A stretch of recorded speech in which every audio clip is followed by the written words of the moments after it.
አንደኛው ኦሪጂናል ይሄ ሁማን ሄር ይባላል ኦሪጂናል ነው ይሄኛው ደግሞ አርቲፊሻል በፕላስቲክ የሚሰራ ነው የፈረስ ማለት ነው ያረ የምን ይሄ ፕላስቲክ ነው ፕላስቲክ ኬንያ ውስጥ ኢትዮጵያ ውስጥ ይመረታሉ እነዚህ ስለዚህ ጭንቅላታቸውን የማፈዝ የማደነግዝ እንዳይማሩ ሁሉ ጊዜ ይሄንን እንዲያስቡ ሁሉ ጊዜ ይሄንን እንዲለብሱ የኢየሱስ ክርስቶስ ስጋው ደሙ እንዳይቀበሉ የማደርገው በእነዚህ ነው እስኪ ይሄንን ያለበሰች ይሄንን ያላረገች ይሄንን ያልተለጠፈች ብዙ ሴቶች አሉ አሁን እዚህ ውስጥ ነቅለው የመጡ ከላቸው ላይ አውርደው የመጡ ለመዳም ብለው ይሄንን ግን ከዚህ ሲወጡ የሚያረጉ አሉ ይሄ ጥፍር ነው የራሳቸው ጥፍር ጌታ የሰጣቸው አካል አንሷቸው ይሄን ይለጥፋሉ ሻዶ ይባላል ብዙ ነው ይሄ ሻዶ ይሄ ብሩሽ ይባላል ሻዶ እዚህ ጋር ይቀባል ሻዶ ሸርሽድ ጥረግ ወደኔ አምጣቸው የተባለ ነው ወደኔ ወደ ሳትናኤል ሳባቸው ሊፕስቲክ ሲፎራ የሚባል ሊፕስቲክ አለ ጥፍር ቀለም ኦሪጂናል ብራንድ ተብሎ የመጣለ ያ ብራንድ ግን ብራንዱ የ666 ብራንድ ነው የኔ ሳትናኤል ትእዛዝ ስለሆነ ይሄንን ብታምኑም ባታምኑም እንግዲህ እኔ አልዋሸሁም አውጣስክ ሻዶ እንግዲህ ተቀብታችሁ ተወዳጋችሁ ሻዶ ማለት ጥላ ማለት ነው ጨለማ ነው ጥላ ማለት ጨለማ ነው የኔ ይዛችሁ ትዞራላችሁ የጨለማው መንፈስ ይገባል ተሻሽሎ ይሄ የአጋንንቱ ጥፍር ምሳሌ ምልክት ማሳያ ኢትዮጵያ ውስጥ እንዴት ክርስትናን እንደምናስት እንዴት ክርስትናን እንደምናጠፋ ምን ያክላል እስኪ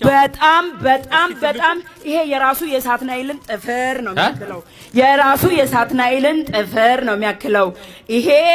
እዚህ ላይ ይሰካል ይሄ እዚህ ጋር ይሰካል ከዛም በኋላ እዚህ ላይ ጥፍር ቀለም ያ ብራንዱ ጥፍር ቀለም ይቀባል ከዛ በኋላ ሴቱ እየሄደ 20,000 ለሰርጉ 30,000 እየተከፈለ ጋብቻው በዚህ ይመሰረታል ቀለበቱ ሳይሆን ጋብቻው በ666 ትእዛዝ በዚህ መሰረታል ከዛም በኋላ እኔ በዚህ ገባለው ትዳሩን አፈርሳለሁ ስጋው ደሙ እንዳይቀበሉ እከለክላለሁ አስተኛለሁ ባልየውን አዘሙታለሁ ሚስትየዋን አዘሙታለሁ ትዳርን እበጠብጣለሁ ልጆች ላይ ተላለፋለሁ ቢወለዱም ልጆቹ እንዳይባረኩ ክርስትና እንዳይነሱ የ666 መንፈስ ላይ ትኩረት እንዲያደርጉ አደርጋለሁ የሙት መንፈስ ያለበት የሞተ ሰው ጸጉር ነው ይሄ የህንድ ነው ህንድ ላይ አሁን እስኪ አውጣ ይሄ እንግዲህ አሁን ከህንድ ነው የሚመጣው ያላመኑ አዛቦች አንዶች አብዛኛውን ፐርሰንት አንዶች ጣዖት ነው የሚያመልኩት አብዛኛው ህንድ ጣዖት ነው የሚያመልኩት ጣዖት ጸጉራቸውን ራሱ የሚላጩት ለጣዖቱ መስዋዕት ነው ለጣዖታቸው መስዋዕት ነው ጸጉራቸውን ተላጭተው ከዛ በኋላ ያን ጸጉር ደግሞ ኢንዱስትሪዎች ይሰበስቡና ጠቅልለው ወደ ተለያየ ሀገር በውድ ዋጋ ይሸጣል በዚህ ገንዘባችሁን ታወጣላችሁ አንደኛ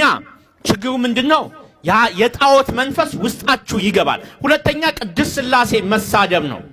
እግዚአብሔር መሳደብ ነው ይሄን ማድረግ ማለት እኔ አንተ የፈጠርክልኝ ጸጉር ወይንም ውበት በቂ አይደለም ራሴ ጨምርበታለሁ ብሎ እግዚአብሔርን መሳደብ ነው